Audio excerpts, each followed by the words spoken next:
Kekerasan seksual terjadi pada anak. Kasus pelecehan seksual yang dilakukan dokter terus bermunculan. Pelecehan seksual yang terjadi di lingkungan sekolah. Orang penari jadilan alami pelecehan oleh salah satu penonton. Seorang pria di Kabupaten Ciamis, Jawa Barat diduga melakukan tindak kekerasan seksual kepada anak kandungnya yang masih berusia 12 tahun. Assalamualaikum warahmatullahi wabarakatuh. Di sini kita akan menjelaskan mengenai pencegahan kekerasan seksual. Nah, apa sih itu pencegahan kekerasan seksual?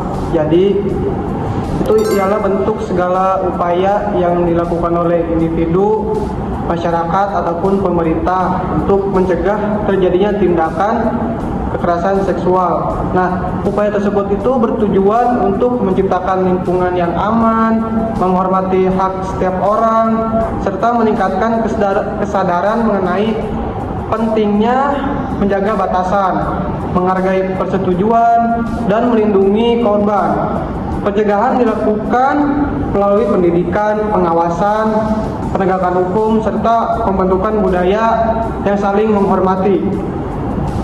Ya, dan ciri-ciri kekerasan seksual ada beberapa ciri atau tanda terjadinya kekerasan seksual antara lain yang pertama yaitu adanya tindakan atau perilaku seksual dilakukan tanpa persetujuan dari korban. Yang kedua yaitu pelaku menggunakan ancaman, paksaan, manipulasi atau penyalahgunaan kekuasaan. Dan yang ketiga yaitu korban merasa takut, tertekan, dipermalukan atau tidak berdaya. Dan yang keempat yaitu terjadinya pelanggaran terhadap hak martabat dan privasi seseorang. Dan yang terakhir, perilaku tersebut menimbulkan dampak fisik, psikologis, sosial, atau emosional pada korban. Kekerasan seksual yang saya dengar masih didalami ya Bang ya? Ada pengakuan seperti itu Bang? Betul, Mas. Betul. Mas Jono, memang itu adalah rangkaian dari kita juga meminta kepada pihak penyidik agar itu juga sangat didalami, tidak menutup kemungkinan ada fakta bahwa yang tersangka juga bisa melanggar undang-undang TPKS, mungkin begitu Mas Jono. Kalau itu kan sebetulnya bahwa si korban ini kan sudah dilakukan sudah merasa dirinya terpenjara dalam arti sudah dibatasi secara sosialnya, kan begitu. Karena ada trauma yang sangat berat, kan begitu. Kalau berdasarkan psikotes itu atau ilmu kejiwaan itu kan ada yang disebut dengan trauma bonding, kan begitu. Nah, trauma bonding ini ya trauma yang memang perlakuannya secara berulang-ulang.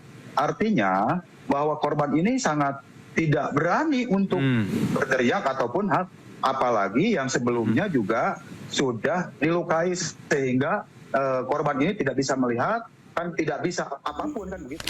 Kasus tersebut yang terjadi saat ini di mana pelaku yang bernama Taufik Hidayat tega melakukan tindakan kriminal dengan melakukan penganiayaan dan juga penyekapan terhadap pacarnya secara brutal. Nah, dari kejadian ini kita dapat mengambil pelajaran bahwasanya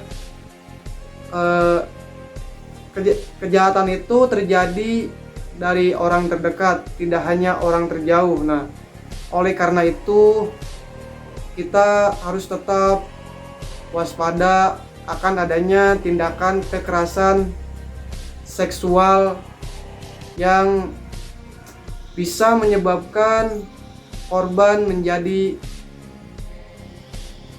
kehilangan mental, psikis, dan juga di kehidupan sosial akan sangat berdampak yang sangat signifikan ya.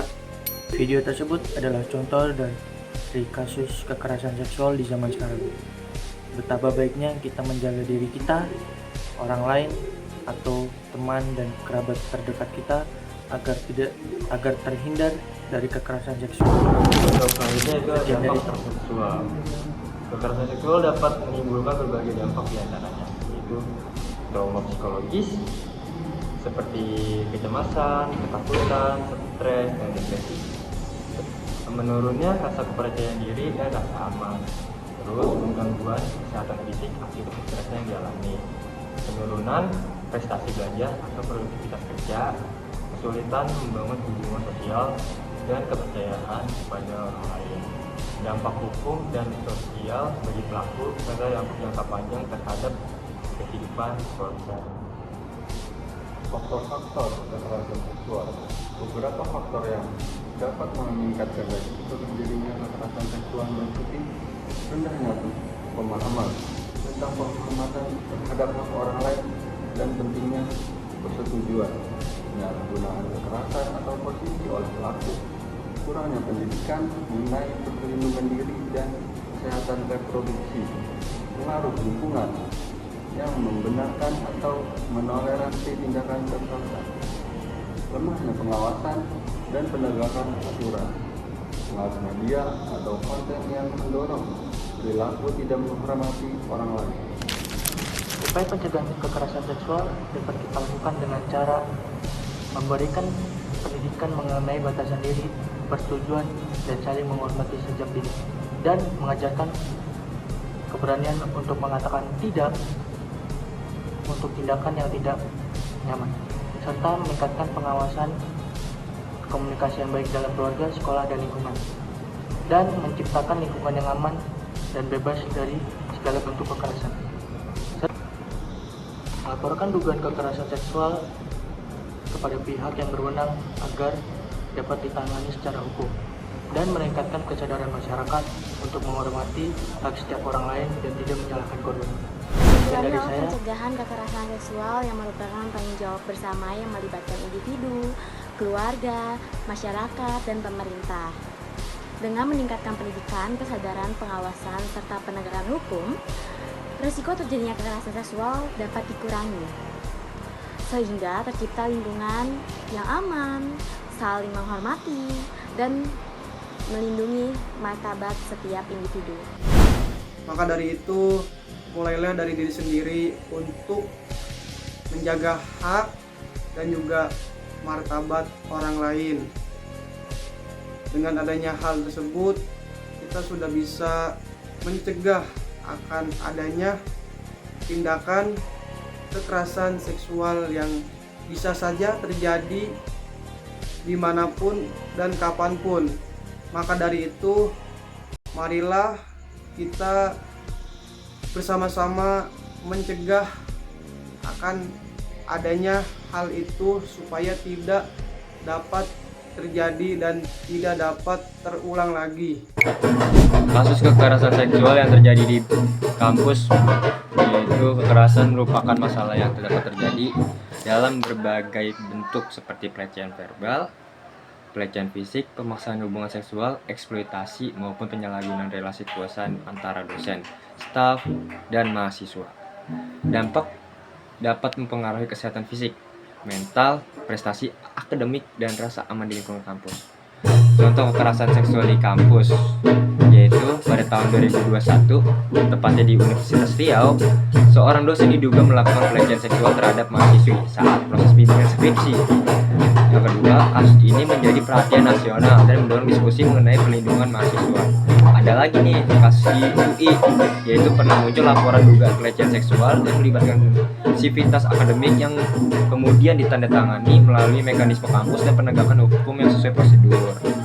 Yang ketiga yaitu ada di UGM. Kampus ini pernah menangani laporan kekerasan seksual yang melibatkan mahasiswa yang memicu penguatan kebijakan pencegahan dan penanganan kekerasan seksual. Kasus-kasus tersebut menunjukkan bahwa kekerasan seksual dapat terjadi di berbagai perguruan tinggi dan pentingnya sistem pelaporan serta penanganan yang efektif. Cara mencegah kekerasan seksual di kampus yaitu kalau bagi mahasiswa memahami apa yang termasuk kekerasan seksual dan penting persetujuan atau consent. Yang kedua, menetapkan dan menghormati batasan pribadi, menghindari penyalahgunaan alkohol atau zat lain yang dapat mengurangi kemampuan mengambil keputusan. Yang keempat, berani mengatakan tidak terhadap perilaku yang membuat kita tidak nyaman. Yang kelima, melaporkan kejadian kepada pihak kampus atau aparat hukum jika diperlukan.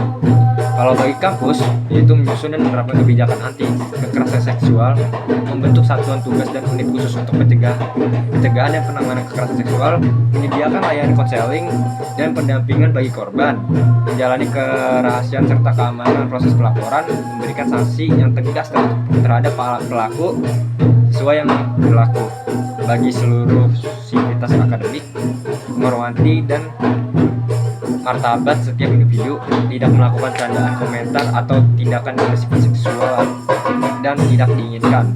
Ketiga, menjadi saksi yang aktif atau active bystander, misalnya dengan membantu korban, mencari pertolongan atau melapor kejadian jika aman dilakukan. Kalau edukasinya yaitu kekerasan seksual adalah setiap tindakan bernuansa seksual yang dilakukan tanpa persetujuan atau melalui paksaan, intimidasi, ancaman, manipulasi maupun penyalahgunaan relasi kekuasaan. Banyak dampaknya itu sudah dijelaskan pada teman-teman saya.